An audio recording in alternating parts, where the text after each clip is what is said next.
जनपद रुद्रप्रयाग के विकासखंड ओखीमठ की ग्राम त्योंग परकंड स्थित पौराणिक तुंगेश्वर तुंगनाथ मंदिर में 9 दिवसीय शिव महापुराण और रुद्र महायज्ञ का आयोजन किया जा रहा है। इस धार्मिक आयोजन में हर रोज कथा श्रवण हेतु सैकड़ों श्रद्धालुओं की भीड़ उमड़ रही है, जबकि स्थानीय ग्रामीणों द्वारा यज्ञ कुंज में विश्व कल्याण हेतु आहुतियां डाली जा रही है। तो वहीं 17 नवंबर को दिव्य जल कलश यात्रा का भी आयोजन होगा। बताते चले कि ग्राम त्योंग परकंडी स्थित प्राचीन तुंगेश्वर महादेव मंदिर का भव्य नव निर्माण कार्य पिछले 22 सालों से चला आ रहा था। मंदिर निर्माण कार्य पूर्ण होने पर क्षेत्रीय जनता के सहयोग से यहां पर 10 नवंबर से 18 नवंबर तक 9 दिवसीय धार्मिक अनुष्ठान का आयोजन चल रहा है। प्रत्येक दिन सैकड़ों श्रद्धालु व्यासपीठ से आचार्य बृजमोहन सेमवाल के मुखारबिंद से शिव महिमा का गुणगान श्रवण कर रहे हैं। तुंगेश्वर महादेव मंदिर के अध्यक्ष महंत श्री 108 स्वामी भावानंद पुरी महाराज ने बताया, यह मंदिर पूर्व में आपदा के कारण जीर्ण शीर्ण हो गया था, जिसके बाद 22 वर्षों से इस मंदिर के निर्माण की मजबूत नींव रखते हुए इसे भव्यता देने का कार्य किया जा रहा है। कहा कि मंदिर के निर्माण कार्य पूर्ण होने पर यहां एक धार्मिक अनुष्ठान का आयोजन किया जा रहा है, जबकि चर जगत के कल्याण को यज्ञ में भी 9 दिनों तक आहुतियां डाली जा रही हैं। प्रसिद्ध कोटेश्वर महादेव मंदिर रुद्रप्रयाग के महंत 108 स्वामी शिवानंद गिरी जी महाराज ने कहा कि इस तरह के महायज्ञ से प्रकृति और समाज में नई ऊर्जा का संचार होता है। कहा कि ये मंदिर दक्षिण भारत के मंदिरों की शैली के अनुरूप दिखाई पड़ रहा है और ये गढ़वाल क्षेत्र पहला मंदिर है जो अलग तरह से निर्मित किया गया। वहीं स्थानीय आयोजक समिति के गंगाधर सकलानी ने कहा कि यहाँ पर भगवान शंकर जी का तुंग रूप में दर्शन होते हैं, इसलिए कारण इस गाँव का नाम त्योंग पड़ा है। तुंगनाथ मंदिर में 9 दिवसीय धार्मिक आयोजन में बड़ी संख्या में क्षेत्रीय जनता के साथ दूर दूर भी श्रद्धालु यहां पहुंचकर कथा श्रवण कर आशीर्वाद ले रहे हैं।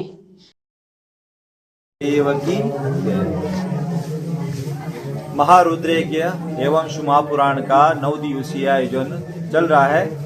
यहाँ पर आचार्य बृजमोहन सेमवाल जी व्यास गद्दी पर विराजमान है और सभी संत महात्मा यहाँ पर सबको हमने आमंत्रित भी कर रखा है। सभी क्षेत्रवासियों को, केदारनाथ क्षेत्र को और सभी दूर से सभी हमारा प्रयोजन यही रहे, चराचर सब जीव का उद्धार हो, उसके कल्याण हेतु ये महारुद्रयज्ञ एवं शिव महापुराण का आयोजन हो रहा है। और यहाँ पर लगभग 20 से 21 सालों से सतत मंदिर का कार्य प्रारंभ था और ऐसे विकट परिस्थिति में ये कार्य हुआ है कि जिस समय सड़कें भी नहीं हुआ करती थी, तो लगभग 1 किलोमीटर से इसका सामान खच्चरों के माध्यम से या व्यक्तियों के माध्यम से ढुलान होता था। ऐसे परिस्थिति में इस मंदिर की परिकल्पना की थी और हमारे परम पूज्य स्वामी ब्रह्मलीन पूर्णगिरी जी हुए और उनके बाद जो स्वामी ब्रह्मलीन गोविंदगिरी जी हुए, जो उनका एक संकल्प था कि इस मंदिर का निर्माण हो, लेकिन वो पूर्ण नहीं हो पाया। तो लेकिन चलो दैवत भगवान की ईश्वर की इच्छा से फिर उन्होंने किसी न किसी माध्यम से क्या है आज वर्तमान में जहाँ पर ये कार्य पूरा हुआ है। और इसका आयोजन यही है कि बस धर्म की जय हो, सनातन धर्म की हमेशा स्थापना रहे, हमेशा सनातन हमेशा सबको प्राप्त हो, यही मैं ईश्वर से भी कामना करता हूँ और सबकी कल्याण का भावना रखते हुए इस आयोजन का कार्य हो रहा है।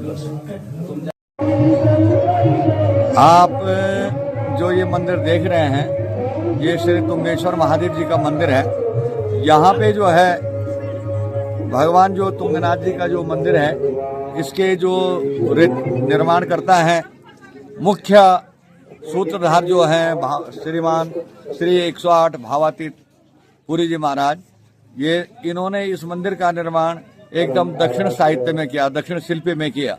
ये दक्षिण शिल्पी का मंदिर हमारे गढ़वाल में मेरे को देखने में लगा कि ये प्रथम मंदिर है जो कि दक्षिण शिल्पी का मंदिर बना हुआ है। यहाँ पे दक्षिण कलाकारी में, दक्षिण की साहित्य में जो मंदिर बना है, ये बहुत ही सुंदर मंदिर है। यहाँ उत्तर शैली का मंदिर नहीं, ये दक्षिण शैली का मंदिर है।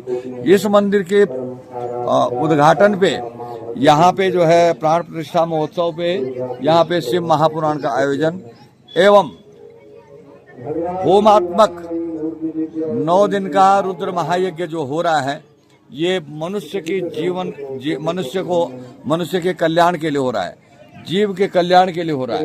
इस होमात्मक यज्ञ से, ये जो यज्ञ से जो है बहुत ही मनुष्य को पुण्य की प्राप्ति होती है और अनेक संसार का चराचर जगत में अनेक 84 लाख योनियों का जो है जीवन यापन होता है यज्ञ करने के फल से। और शिव पुराण की जो कथा हो रही है, इससे जो है हमारे को जो है आध्यात्म बल की वृद्धि होती है और इससे जो है मानव जीवन में जो है मनुष्य का जो है कल्याण होता है। मानव से मनुष्य और मनुष्य से मनुष्यत्व की प्राप्ति होती है इन यज्ञों से और इन कथाओं से। धन्यवाद सर। पहले तो आपका बहुत बहुत साधुवाद। निश्चित रूप में जो ये तुंगेश्वर महादेव मंदिर है, यह भगवान शंकर का तुंग रूप है। और जब पार्वती और भगवान शंकर इस स्थान पर आए थे तो भगवान शंकर ने तुंग रूप के दर्शन माँ पार्वती को यहाँ पर करवाया था और इसीलिए इस गांव का नाम त्योंग पड़ा। और तब से लेकर के यह तुंगेश्वर नाम से इस मंदिर को जाना जाता है। और इस मंदिर में जो लोग आते हैं निश्चित रूप में उनकी मनोकामनाएं पूर्ण होती हैं। और विगत 22 सालों से इतना दिव्य और भव्य मंदिर जो बन रहा था स्वामी भवानंद जी के अथक प्रयास से और तमाम जनता जनार्दन के अथक प्रयासों के द्वारा यह मंदिर पूर्ण हुआ और आज यह मंदिर पूर्ण हो चुका है। और इसी उपलक्ष्य में दिव्य रुद्र महायज्ञ और शिव पुराण कथा का आयोजन इस जगह पर किया जा रहा है। निश्चित रूप में भगवान शंकर सबकी मनोकामनाओं को पूर्ण करें। इन्हीं शुभकामनाओं के साथ आप आए सभी भक्तों का मैं इस तुंगेश्वर महादेव प्रांगण से सबका हार्दिक अभिनंदन और स्वागत करता हूँ। सबकी मनोकामना पूर्ण हो।